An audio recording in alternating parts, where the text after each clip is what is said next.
Indústria cultural. Entender a indústria cultural é olhar para nós mesmos enquanto indivíduos inseridos numa sociedade capitalista.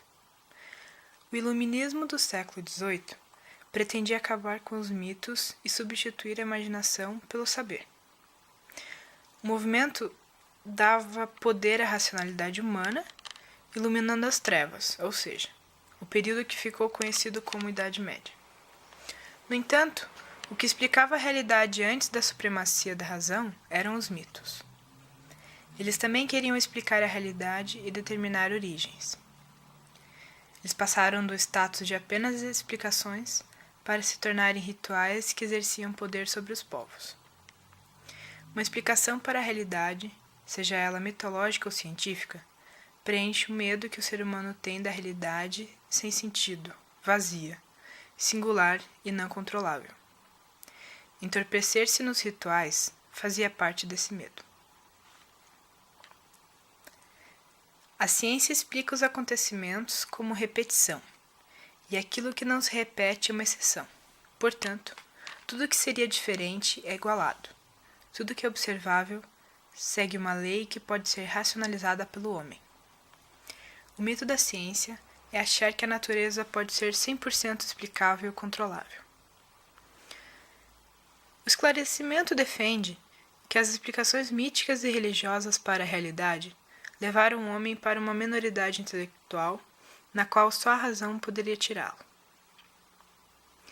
Porém, a ciência adquiriu o status de poder controlar e dizer o que é certo e errado num contexto tecnificado da sociedade capitalista. A classe dominante passou a deter também o controle sobre o campo científico. As revoluções industriais passaram a tecnificar e massificar a produção de tudo aquilo que antes necessitava de conhecimento total do artesão para que ele conseguisse fabricar o produto. Nas fábricas, agora não seria mais necessário que o operário conhecesse todas as etapas da produção, pois ela precisa ser executada em grandes quantidades, num curto espaço de tempo e com um preço menor. O que o dono da fábrica almeja é o lucro, e isso implica alienar o trabalhador no seu trabalho mecanizado sem expressão de sua individualidade. Essa alienação acaba por sufocar o inconsciente daquele que se submete a tal processo, mas ele não desaparece. As vontades individuais do sujeito são suprimidas até um certo ponto, até que estouram em forma de barbárie.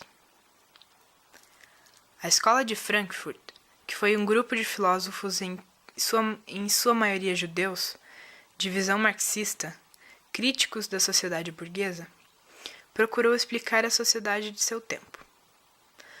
O contexto histórico de então eram os regimes totalitários de direita, como o nazismo.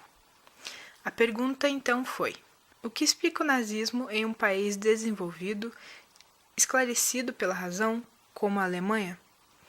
A explicação que esses filósofos encontraram foi a tecnificação extrema da produção.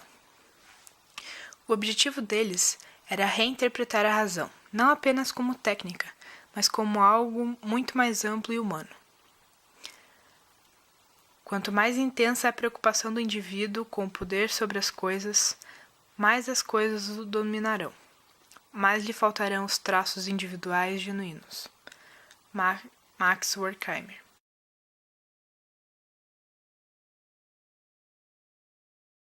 É nesse contexto que está a indústria cultural.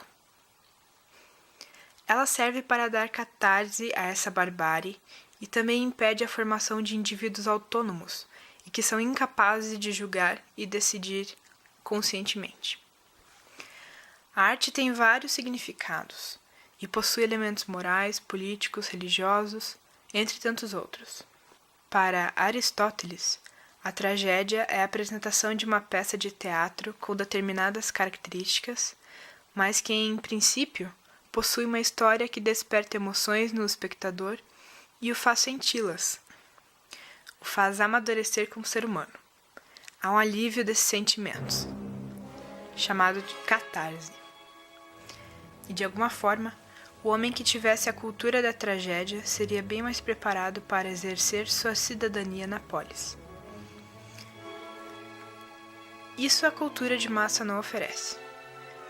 O produto da indústria cultural é a tecnificação da arte. Tem um elemento alienante da lógica da fábrica no lazer. A catarse provocada pela cultura de massa é a do sentimento narcisista de pertencer a um grupo de pessoas, já que o eu foi perdido durante o trabalho alienante, colocando o prazer consumista e vazio no lugar da individualidade. Qualquer esforço para pensar vai contra essa lógica e é evitado por aqueles que produzem a cultura de massa. A mecanização tem um poder sobre o lazer e a felicidade da pessoa. O cinema, a literatura, a música e a mídia em geral estão todas num formato único, nivelados no modelo tecnificado da produção em massa. Se fossem produzidos livremente, não convergiriam para resultados tão objetivos como ser consumidos e entreter. A indústria cultural cria necessidades nas pessoas e ela mesma oferece os produtos para satisfazer tais necessidades. Mas faz isso de uma maneira que o indivíduo nunca fique satisfeito e sempre consuma mais. No entanto, ele nunca procura outra forma de catarse, pois foi ensinado que pensar é o contrário do lazer e que causa cansaço e desconforto.